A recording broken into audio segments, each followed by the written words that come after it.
অরিজিৎ সিংকে আর playback singer হিসেবে আমরা পাবো না। তবে তোমাদের মনে আছে সালমান খানের সঙ্গে অরিজিৎ সিংয়ের একটা বিবাদ বেঁধেছিল, যে সেখানে সালমান খান অরিজিৎ সিংকে স্টেজে ডেকেছিলেন একটা অ্যাওয়ার্ডস শোতে। সেখানে অরিজিৎ সিং মেবি একটা হাওয়াই চটি এবং পোলাতা জামা পরে উঠেছিলেন। সেখানে শাহরুখ খান এবং আরও একজন হোস্ট ছিলেন, সালমান খান। সালমান খান সেখানে ব্লেজার পরেছিলেন, একটা অন্যরকম স্টাইল ছিল। সেখানে অরিজিৎ সিংকে হয়তো স্টেজে উঠে আসার পর কোশ্চেন করা হয়েছিল। সালমান খান বলেছিল যে তুমি কি ঘুমাচ্ছিলে?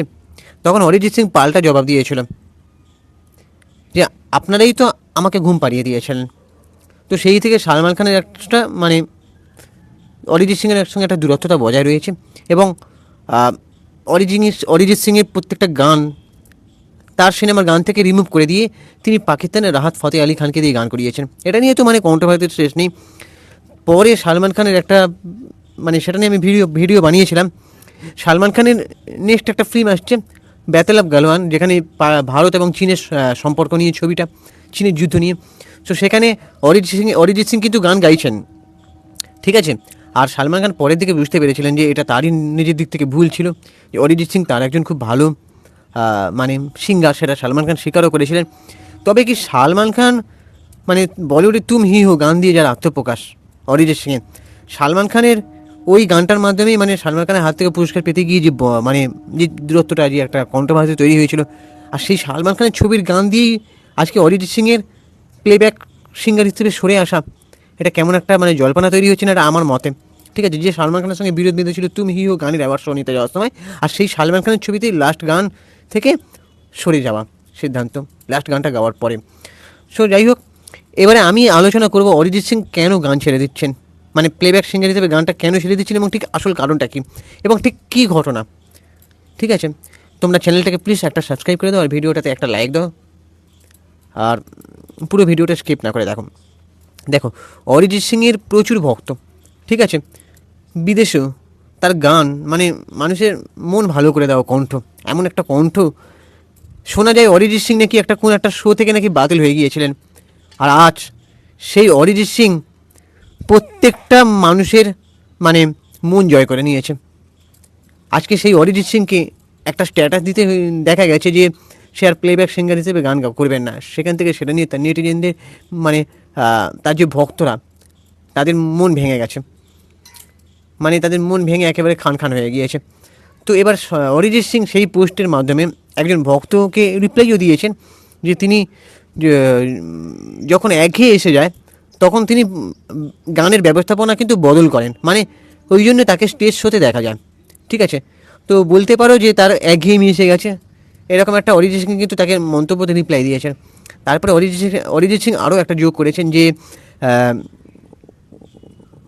যে এমন একজন আসুক, এমন একটা গায়ক আসুক অরিজিৎ সিংকে মানে যেন অনুপ্রেরণা যোগায়। তো এবারে অরিজিৎ সিং এটা নিয়ে মানে আমারও মনটা খারাপ হয়ে গেছে যে অরিজিৎ সিংয়ের গান মানে যে কোনো সিনেমায়, বলিউডের বা টলিউডের যে কোনো সিনেমায় গান শোনা যায়, ঠিক আছে। ইন্দ্রদীপ দাশগুপ্ত মেবি এনেছিলেন টলিউডে অরিজিৎ সিংকে প্রথম, ওই যে বোঝে না সে বোঝে না গানটার মাধ্যমে আমাদের টলিউডে আত্মপ্রকাশ অরিজিৎ সিংয়ের, ঠিক আছে। তো মুর্শিদাবাদের বাঙালি ছেলে। সো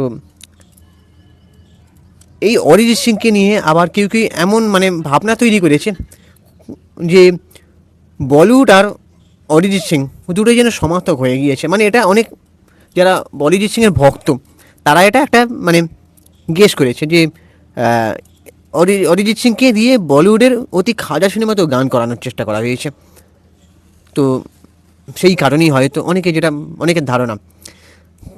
তো এবার আরেকটা জিনিস কান পাতলে শোনা যাচ্ছে, তবে তার আগে আমি বলে দিই যে অরিজিৎ সিং কিন্তু এটা স্ট্যাটাসে দিয়েছেন, উনি কিন্তু এটা ফাইনালি অ্যানাউন্সমেন্ট কিন্তু নয়, অফিসিয়ালি অ্যানাউন্সমেন্ট কিন্তু নয়। আর অরিজিৎ সিং এমন একটা ঘোষণা দিয়েছেন ঠিকই প্লেব্যাক সিঙ্গার হিসেবে গান করবে না, মানে সিনেমায় প্লেব্যাক হিসেবে। উনি কিন্তু একবারও বলেননি যে আমি স্টেজ শো করবো না, বা আমি মিউজিক ডিরেক্টর হিসেবে কাজ করবো না, বা আমি ইন্ডিপেন্ডেন্ট হিসেবে গান করবো না, মানে নিজের মতন করে সেলফ ইন্ডিভিজুয়াল যেটাকে বলে, মিউজিক অ্যালবাম করবেন না, এটা কিন্তু বলেননি। হতে পারে তিনি কোনো মিউজিকের ডিরেক্টর হিসেবে কাজ করতে চলেছেন, এতদিন তো তিনি প্লেব্যাক সিঙ্গার হিসেবেই রয়ে গেলেন, কিন্তু তার তো যথেষ্ট মিউজিক ডিরেক্টর হিসেবেও কাজ করার মতন যোগ্যতা সে রাখে, তাই না? সো এটাও হতে পারে সে নতুন কিছু হয়তো করতে চলেছে। একটা মানুষ, একটা শিল্পী, তার শিল্প ছাড়া বাঁচে না, সে কী করে পুরোপুরি একটা জিনিস ছেড়ে দেবে সেটা তোমাদের মনে হয়? সো এবার আরও একটা কথা বলি তোমাদের, আরও একটা খবর দিচ্ছি, সেটা হচ্ছে বলিউডের অন্দরে কান পাতলে শোনা যাচ্ছে অরিজিৎ সিং হয়তো খুব শীঘ্রই একটা ছবি পরিচালনা করতে চলেছেন। ইয়েস, সেই ছবিটার প্রযোজক হিসেবে থাকতে চলেছেন হয়তো মহাবীর জৈন।